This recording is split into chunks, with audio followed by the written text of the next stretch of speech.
What is up, my friends? We have been getting a lot of requests to do a video and talk about the Ned rig. Now, the Ned rig is one of those baits that you either love it or hate it. A lot of guys hate it because it's just so easy and the fish just chomp it. So today we are going to dive in, do a little bit of a deep dive on some baits that maybe you guys haven't thought about on the Ned rig. We'll talk some Ned rig basics on how to fish it.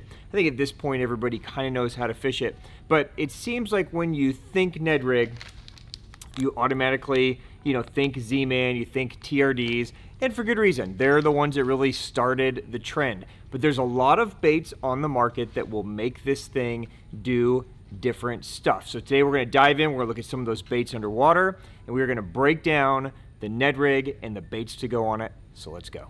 Welcome to the Hookup Tackle. The Hookup Tackle is the world's largest showcase of Megabass products, featuring baits and colors not found at any other dealer. The Hookup also offers a wide display of OSP, Evergreen, Deps, Lucky Craft, Jackal, and many more. The Hookup Tackle is owned and operated by family, is staffed by guides and verified tackle nerds who love helping anglers elevate their craft. If you're in the Phoenix area, we'd love to have you stop by our showroom and check out the wonderful world of Megabass and the Hookup for yourself. If you shop online, there are almost 10,000 SKUs of Megabass products alone, with hundreds of other companies and new products being added daily. So next time you're looking for that hard to find bait, that color your fish have never seen before, or maybe you just want to elevate your game, look at thehookuptackle.com. All right, welcome back, my friends. I am Ben with the Hookup Tackle, aka the Tackle Otaku, being joined by my buddy Jeffrey the King. We are the Hookup Tackle USA. So today we are talking Ned rig. So, Griff, do you like the Ned rig? Nope. Jeff, do you like the Ned rig? No. Okay, so this is the consensus amongst a lot of anglers that they just don't like it. And the reason is because it's kind of stupid, right? It's just a jig head and a piece of plastic. It's really simple to work and the fish just chomp it. It doesn't take a ton of technique to catch fish on a Ned rig, which is why it's such an amazing bait, especially if you guys are fishing smallmouth, if you guys are just starting fishing. It doesn't get much easier than a Ned rig. Now, I can't remember the last time a soft plastic presentation made such a huge impact in the fishing industry. You're seeing, almost every hook brand now making some type of Ned rig head. You're seeing almost every soft plastic brand making something to go on a Ned rig. You're seeing almost every rod manufacturer now, Loomis, Senko, Daiwa, all these brands are making Ned rig specific rods, right?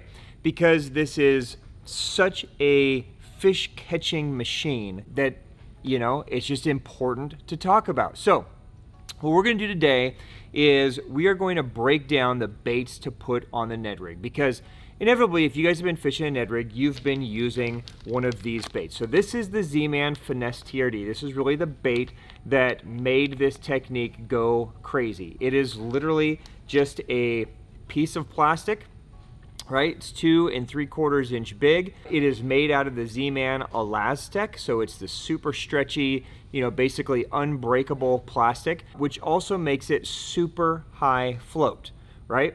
So you can catch 9 gazillion fish on one bait, right? As long as you don't snag the jig head and break it off, the baits last forever, and they have a super high buoyancy under the water. So they're really going to float high. They're going to have a really interesting look to it. And this is a bait with a Ned rig. You can certainly just kind of crawl this bait around, but you can hop it and this thing's going to hop, and when it lands, it's going to stand up, it's going to hop, and it's going to stand up. So it's going to have a lot of life to it, right? But there are times, right, and as much as I love the Z-Man plastics for this type of presentation, there are times when they don't want that super high floating look. And there's a lot of other things that we can put on a Ned head that will get extra bites that maybe the TRD isn't getting on a particular day, especially if you guys fish areas where, this is a common technique. Out here in Arizona, I'd say it's popular. Would you say it's popular, Jeff? Out here? Yeah. No. I would say it's popular just based on what we see, but you don't hear a lot of people talking about it, right? Like I see guys come to the counter and they've got their Ned rig baits or Ned rig heads, but it's not something that is like a staple. Like out here, if there's a 100-boat tournament, Drop shot. 100 boats have a drop shot tied on, right? A lot of part of the countries, the Ned rig is like that. So I know especially a lot of you guys that are in the Northwoods, you know, East Coast, Northeast, especially if you guys are fishing around smallmouth, they've seen a gazillion Ned rigs. So hopefully by exploring some of these different baits that we could put behind it, it will increase your catchability. If you see a bunch of people going down, throwing the same TRD, maybe mixing it up and throwing something different will help you. So, you ready, Jeff? Absolutely. All right, let's do it. So let's start with this kind of stick style bait. So this is the Z-Man Finesse TRD, we just mentioned it. This, if you're gonna get one bait to Ned rig with, this is the one to get, right? So this is gonna be a super high float. It's gonna have a very high, you know, buoyancy to it. And again, on the pause, that tail is gonna quiver just a little bit under the water, but this is a bait that you can fish rather aggressively, right? So you can move it very fast and it's gonna stay floating real high. It's also a bait that you can just let sit there very still for a long time. It's gonna kind of maintain its posture, right?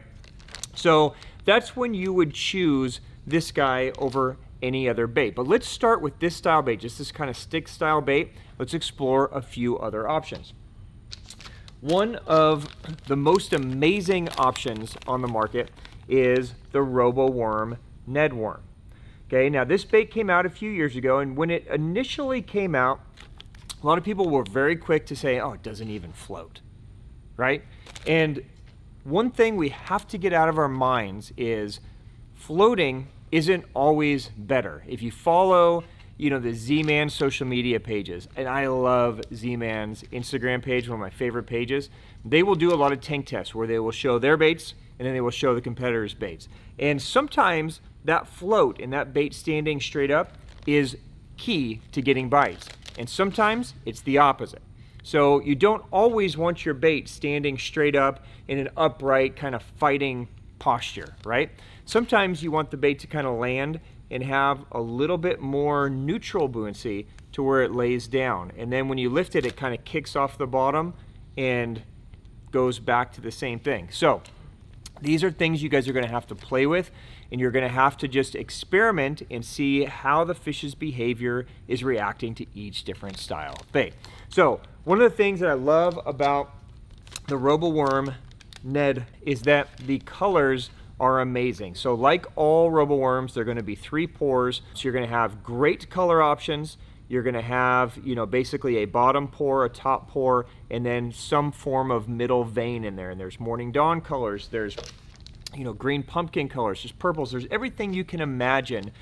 Color-wise, I think Roboworm has the edge over everybody else. They have the best colors.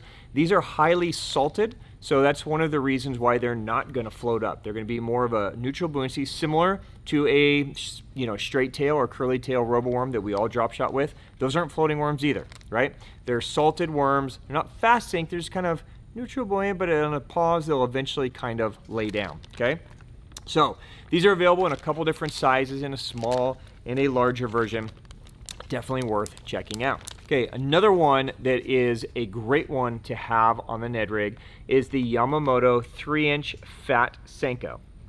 Now, a lot of you guys know about this bait. Senkos, I mean, anything with the name Senko in it has got to be good, right? The 3-inch fat Senko is a great one when you want the bait to be laying more on the bottom versus standing straight up. And again, remember, they don't always want that thing standing straight up. Sometimes they want it more on the bottom, and they want it more as a drag and maybe a hop for it to lay down and kind of a drag, right? So you're gonna have to experiment, right? When the fish are feeding on this, chances are they are feeding naturally on crawdads, you know, gobies, things that are attached to the bottom. And when a fish feeds on a crawdad, it doesn't react as well when his claws are standing straight up. It reacts better when the crawdad is just kind of crawling around on the bottom, and this is going to give you more of that look. So just a different take. It's going to be more of a drag type motion, but super, super deadly on the Ned rig. And finally, a great stick bait option for the Ned rig is the OSP Dolive Stick. Now, the 3-inch version fits a Ned rig perfect. This is a great one when there's a little bit of current in the water. Now, that could mean you're fishing a river. That could mean you're fishing a place where maybe it's just some wind current, right? Lakes always have some kind of, flux and flow to them. The reason why this one could work so well is you have the same, thicker body like the Senko, but you have a thinner tail here that really catches water. So as this thing lands and starts laying down, this little tail is going to quiver just very subtly and very slightly, right? So you're going to get just a little extra life out of this guy than you will like the Roboworm or the Senko. Okay, so when they want something just a little more subtle, but that breathes just a little bit in that flow and that movement of the water, the Dolive Stick can be an excellent option, especially in that 3-inch size. All right, next let's talk about a Craw imitation. So it doesn't always have to be a little stick. It could have a lifelike Craw look. This is the Z-Man TRD Craw, right? And again, it's designed to go on the Ned head. Again, it's going to be made out of Elastic, so you've got that super stretchy, unbreakable plastic. It's going to be super buoyant, so super high floating. So this is a guy that on the head is going to stand straight up. The claws are going to be in the air, super defensive posture the entire time. What's nice about it is even though I don't love the idea of the claws just being straight up in the air, it does keep that jig head upright. So it really will prevent it if you're doing long pauses and you come here, it'll still kind of move in that current. Those claws will move and it'll prevent it from kind of laying down or rolling over on its side. It keeps it very lifelike in the water. So when they're super keyed in on craws, and they want something a little more realistic than just basically a chunk of plastic, the Z-Man TRD Craws can be a great option. Now, again, they don't always want those claws to be straight up. If you want something that's going to kind of be a little more neutral buoyant and eventually kind of lay down more lifelike like a crawdad that's not super nervous and ready to attack, the OSP Dolive Craw 3-inch can be a great option. So OSP makes amazing colors as well. So you get lots of different color options, tons of green pumpkin options and smoke options. You can kind of see profile wise here that these two are very similar, but they are going to look completely different under the water, right? So this would be a great 1-2 punch when they want something high floating, when they want something a little more neutral buoyant. You're just going to get those different rates of fall, different movement. One's going to kind of move on the bottom a little more and one's just going to kind of stay a little bit higher. So two totally different looks, but definitely something to consider when they're on that craw profile. All right, another craw type profile that would be a great option would be the Megabass Rock Hog. Now, this has become one of our favorite baits to fish on the free rig. We talk about it on the free rig a lot, especially in the 2.5 and the 3-inch size. But the 2-inch and 2.5-inch size make great Ned rig sizes. Now the Rock Hog is going to have a little more action to it. So this is a bait that you might want to use when the fish want you to work that Ned rig rather quick. So a little snappier, hopping it up, let it kind of flutter down to the bottom, hop it back up, flutter down without a lot of long pauses in between. So you can see it's got a ribbed body, so it's going to have some vibration push to it. It's got a thicker tail section, so it will take the jig head and the metal keepers and all that very, very well without tearing. And it's going to have a little bit more of like fighting claws to it. So it's going to have a little more of a movement and a vibration on the way down versus the first two craws that we looked at that basically are just going to kind of flow down, right? So you want just a little more action. The Rock Hog can be a great idea. Another one from Megabass that gets overlooked a lot as a Ned rig bait. This is a super popular jig trailer, super popular flipping bait, Texas rig, but the 3-inch size makes a great Ned rig bait, and that's the Megabass bottle shrimp. Now the bottle shrimp is relatively unique. It's got that kind of craw body to it, but it just has like 2 longer appendages. So versus 2 real short claws, you can see it's got kind of these two longer appendages that again are going to be kind of neutrally buoyant. So they're not going to stand straight up in a fighting position, but they're going to give you kind of that in between where they kind of slowly flutter down as it falls to the bottom. It fits great on the jig head. Again, it's got the thicker plastic in the back end, so it will hold on that wire keeper really well. It's scented a little bit different. And again, it's just going to give you kind of an in-between look. It's more movement than, you know, say a traditional craw would be, but it's less movement than, you know, the rock hog that's really down there kind of vibrating. So it's kind of a good middle, kind of neutral in between. Definitely something to worth checking out. That's the bottle shrimp from Megabass. And finally, in the craw category, one that doesn't get looked at that often, this is the Deps Deathadder Hog. Now the 3-inch size is a killer little finesse size, and it works amazingly well on the Ned. Now, the Deathadder Hog is going to feature, similar to that bottle shrimp, kind of these bigger, you know, appendages, but they're going to float a little bit higher.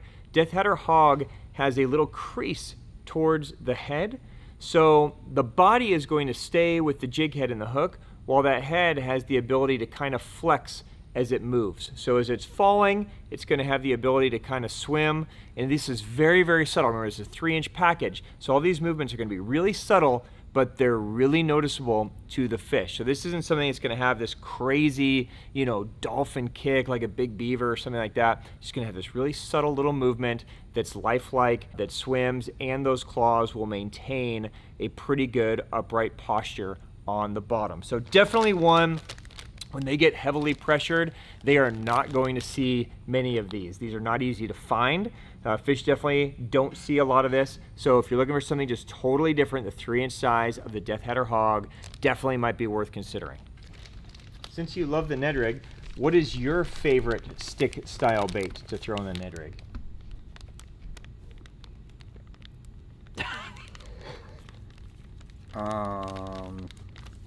This one. Why? I've never thrown a Ned rig in my life. What is your favorite craw profile bait to throw in the Ned rig? Rock hog. Rock hog has got this movement where when you're moving it, it's fluttering, but On when a you're Ned not, rig, right? yeah, Yeah. when you're moving it, But you've never thrown it on a Ned rig. No. yeah, but I'm just guessing at this point. Why do you hate the Ned rig so much? So I hate the Ned rig because when I fish, I don't have to catch a fish. So in my head, every time I'm throwing a bait, I'm just imagining like what it's doing under there and why the fish wants to eat it, and you know, so it's fun to me to figure these things out. And a Ned rig is literally just sitting there doing nothing. So like on a free rig, you know, we've seen it all in action. You can throw it, lift it up, and then it has this. And you have to kind of manipulate it, too, Yeah. right? Like Yeah. you have to earn it. If you're throwing a Ned rig, of course it's going to catch fish. It's going to catch a lot of fish, but I don't feel like you're learning anything. I think it's just there. The fish is like, oh, look, there's something there. It's a target of opportunity, and they'll just take it. And they eat it. You're not Yeah. creating They that. eat the shit out of it. Yeah, you're not creating that reaction. And if you're a tournament angler, the Ned rig is probably a money bait for most people because it'll put a lot of fish in the boat. Right. But like if you're not a tournament angler, I feel like you just hate life if you're going to throw a Ned rig to catch fish because it's just, Boring. yeah, you're just sitting there. Thank you. Yeah. Thank you for the insight. Thank you, Griff. Well done, Jeff. Good luck with that. Hey, that was your idea, just so you know. Proud of yourself, Jeff? So there you go, everybody. I see the next challenge in my future, Jeff. Oh. The Ned Rig Challenge. Ooh. I think you'll just forfeit, right? You gonna quit? You just gonna give me that win? All right, a couple other sleeper options for the Ned Rig. They both have categories, but these are two baits specifically that I have witnessed either crush them when I couldn't catch them on anything else, or I've watched people just whip my ass throwing them when I refused to throw them. So they're definitely worth talking about. Some people are gonna probably get mad at me, but oh well. So here we go. OSP Dolive Beaver 3-inch size. Okay, so the 3-inch size is different than the other beaver sizes because it gets a little more tentacle-y. I think that's the word. I think that's the technical term. It's really more designed for a Ned rig. So you get these tentacles on the end, you still get that great kind of beaver, segmented head where it's going to have movement. So as it's falling, it's still going to be kicking a lot, and then it's just going to kind of neutrally fall to the bottom, and then as it moves up, it's going to be kicking down. So you get a lot of action in this, a sweet little profile. You got to trust me on this. Definitely, if you guys throw a Ned rig, you need to have these in your arsenal. It's a 3-inch beaver from OSP. And then the bait that seems to work no matter how you throw it, this is one of the deadliest smallmouth Ned rig baits I've ever seen.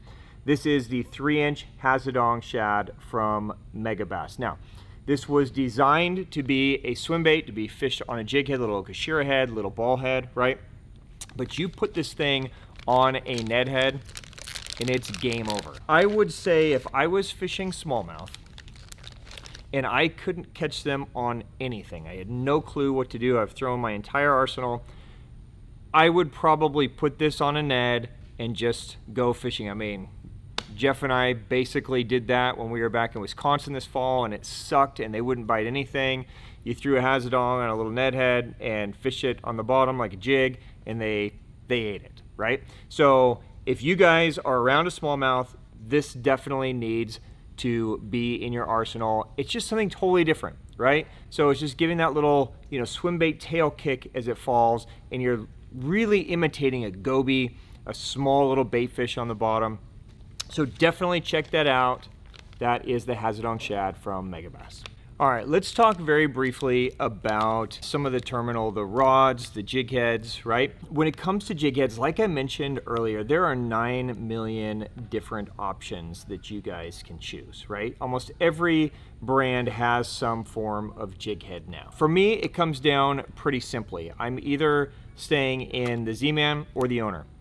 I don't care what you guys throw. Throw whatever is working for you, right? As long as you're landing fish, that's the important thing. Now, for me, if you guys are gonna stay in that Z-Man plastic, in that really Elastec plastic, I can't say enough good things about the HD head from Z-Man. Now, they make a bunch of different ones. They make some with just the wire keepers, like with the Pro Shoomz and stuff. But the Nedlock's HD that has that little kind of nail lock on there, really, in my opinion, is the best keeper for that Elastec. Once you get it up and over that, it never slides, never tears. It's just the best way to go for the Elastec. Now, if I'm not using the Elastec, I pretty much live on the owner Blockhead. Okay, so the Blockhead is my favorite because it's just a little bit different style hook. It's a little bit more of a mosquito style hook versus like a true just open round bend hook, right? So what that means is instead of it just being at a straight point here, it kind of is notched. Not quite a true circle hook, but you can see it kind of bends down a little bit more. With the Ned head, when you get a bite, right, with this hook, all you got to do is just wind down and kind of lift and put some pressure. And the hook will notch them right in the hard part of the mouth almost every time. So my land ratio with this head over traditional style heads is much higher. So I always try to stay here when I can. I will just use different heads as I need to. If I need a weed guard, if I'm using the Elastec, or whatever the situation may be, then I'm open to the other ones. But one of those two would definitely be my suggestion for heads, either the Blockhead or you could use the Z-Man if you're throwing the Elastec. Now, there's brands that are making weedless versions, right? Z-Man has a full weedless version. Owner has a full weedless version as well. And by all means, play with whatever you want to play with, right? For me, once it goes to weedless, I'd rather free rig. So that's kind of my brain. Now, there are times when somebody will probably whoop me just throwing a weedless Ned. But for me, the Ned is an open jig hook, something like this. I can just fish very fast. When they bite it, I can just kind of lift and I have them and they're on. There's something special about this action. Once it goes weedless, I just have more confidence throwing a free rig and other things for me. So that's how I approach it. Not a right or wrong. Whatever works for you guys is great. Now, let's talk about rods for a minute. So for me, anytime I'm throwing the Ned, it's always going on the Megabass Destroyer P5 baby plug-in. This is kind of the go-to Ned rod in their lineup. This is a great Ned rig rod. It's a great nose hook drop shot rod. It's just a great rod for lighter line, open hooks, things where you're not having to wind down and really crack them, right? Things where you're boom, feeling the bite, you want the rod to be super sensitive, and you just want to wind down and just kind of lift, right? And keep the pressure on and let that hook notch in there. What I love about the baby plugging and what you're really looking for on these Ned heads is you're looking for the rod to be soft enough to absorb the shock. 'Cause remember, you got tiny little hooks on there, right? So you don't want the rod to be too powerful to where it's ripping it or tearing it out of the fish, but it needs to also be highly sensitive. And that's one of the challenges to a good Ned rig rod, because a lot of these jig heads, you know, are going to be, you know, for instance, here's 1/10 of an ounce, right? 1/15 of an ounce, 1/16 of an ounce. A lot of these heads are really, really light. So you need the rod to have enough whip at the tip up here to be able to cast these things, right? To be able to make the cast. But the whippier a rod is, generally the less sensitive it is as well. So the baby plugging is a nice in-between. You get the whip and you still get all the sensitivity out of it. Now, as I mentioned earlier in the show, a lot of brands are making Ned rig specific rods now in their arsenal. So anytime you see a Ned rig rod, it's basically going to have a similar action to that baby plugging. You can see it's going to have a really whippy tip up top. It's going to bend kind of through the middle of the rod, and then you're going to finally get the backbone down here. Even though these are jig heads, these are relatively light jig heads with small hooks, so we don't want to overpower them. Now, if you guys are going to jump up and start throwing some of the larger sizes, 1/4 ounce, 3/16 ounce, you know, that kind of stuff, then you can certainly up your rod power. You could go with a wind buster, you could go with a 852 jig and worm rod, you could go with something a little bit faster, a little bit more powerful. But if you're below that 3/16 size, I would say to stay in these lighter whippier rods. This is the G Loomis IMX Pro Ned rig rod. They also have a Ned rig rod coming in the NRX Plus as well. So some great options in Ned rig for you guys with the rods. All right, guys, that is a wrap on my favorite Ned rig baits. I hope that was insightful. Hopefully seeing them under the water and talking it through will just open your mind a little bit to maybe some other options that you haven't been using. Of course, I would love for you guys to share what's working for you as well. So if there are baits we didn't talk about that you guys have been crushing on, please share them down below in the comments so we can all learn together collectively as a community. If you guys have questions on anything we covered, Jeff will leave links to the products in the description. And of course, drop me a question down below in the comments and I will get back to you. Until next time, on behalf of myself and Jeff and Griff and everybody else that's here, thank you guys for watching. Thank you for the business. And we will see you on the next episode. For now, peace.